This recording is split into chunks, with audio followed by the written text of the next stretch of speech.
लोग इस बात को लेकर बहुत विचार करते हैं और विचार करना भी चाहिए, इसमें कोई दो राय नहीं है। पहली बात तो सभा में धर्म नहीं हुआ, अधर्म हुआ। लेकिन कई बार स्त्री वर्ग इस बात के लिए कहता है कि साहब ये कौन सी बात हुई कि पांडवों ने अपनी पत्नी को ही जुए में हार गए? क्या पत्नी कोई वस्तु है? नहीं, पत्नी बिल्कुल वस्तु नहीं है और ना ही ऐसा होना चाहिए था। लेकिन पांडवों ने ऐसा नहीं किया था। ये पांडवों के द्वारा नहीं किया गया था, ये राजा धृतराष्ट्र के द्वारा किया गया था, ये दुर्योधन के द्वारा किया गया था।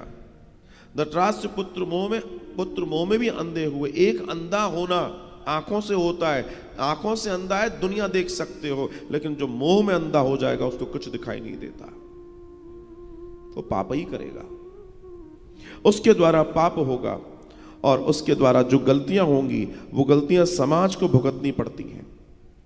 यही हुआ। और दर्शन आता है कि धर्म क्या कहता है। धर्म की बात सुने, जब कोई बड़ा आपको आदेश कर रहा है, आपके पिता, आपका बड़ा भाई या आपके जो भी बड़े हैं कि तुम ये करो, तुम विरोध करोगे, उसके बावजूद भी तुम्हें करने के लिए कहा जाएगा। और अगर वो गलत है तो उसका परिणाम उसको ही मिलेगा जिसने आपको आदेश किया है, उसका परिणाम आपको नहीं मिलेगा। न पांडव जुआ खेलना चाहते थे,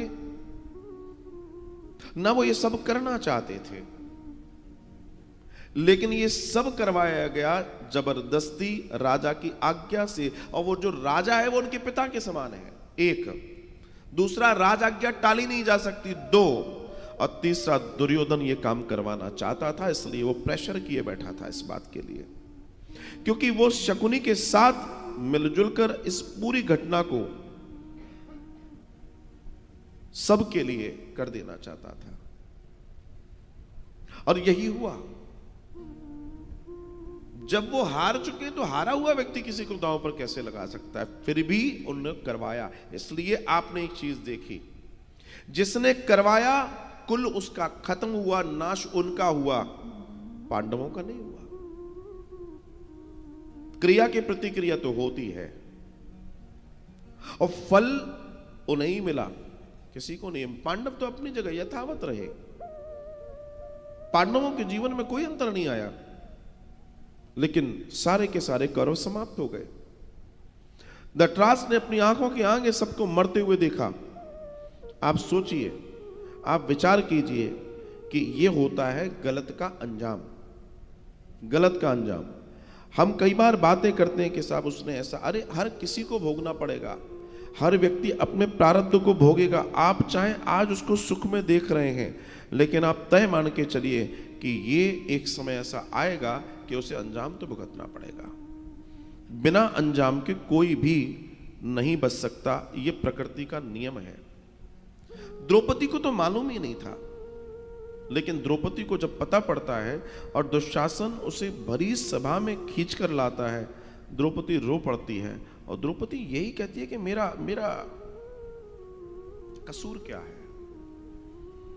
वो भरी सभा में सबसे कहती है कि मुझे बचाइए, मैंने क्या ऐसा कर दिया? मैंने कोई ऐसा कार्य नहीं किया। और कोई भी कार्य हो, किसी भरी सभा में किसी स्त्री का इतना अपमान क्या उचित है? वो रोती जा रही थी, लेकिन आज उसकी कोई सुनने वाला नहीं था। वो हर वहां बैठे व्यक्ति से आस लगा रही थी कि आप मेरे लिए कुछ कीजिए, आप मेरी सुनिए, मेरा मेरा मेरा मेरा कल्याण कीजिए, मुझे बचाइए।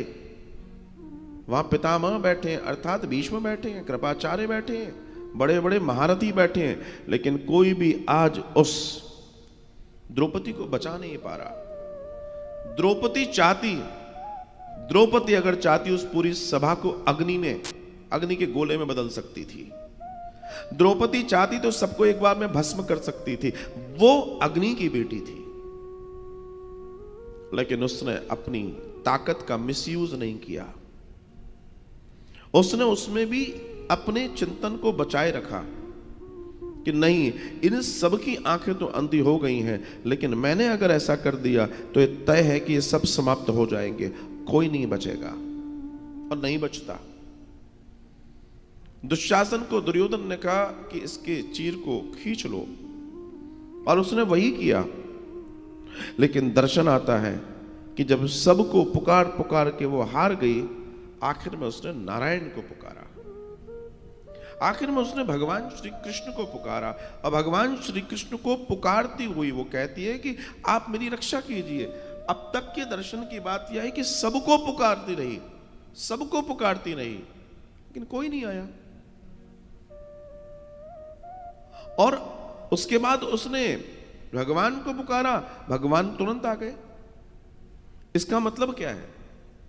जितना भी उसके साथ घटना घटी द्रौपदी के साथ, अगर उससे हम अपने जीवन में सीखें तो जीवन में हम एक बात तो सीख सकते हैं कि अगर बुलाना है, अगर पुकारना है, अगर मांगना है तो भगवान से मांगो। अगर भगवान से मांगोगे तो कुछ हो जाएगा, दुनिया से मांगोगे तो यही होगा।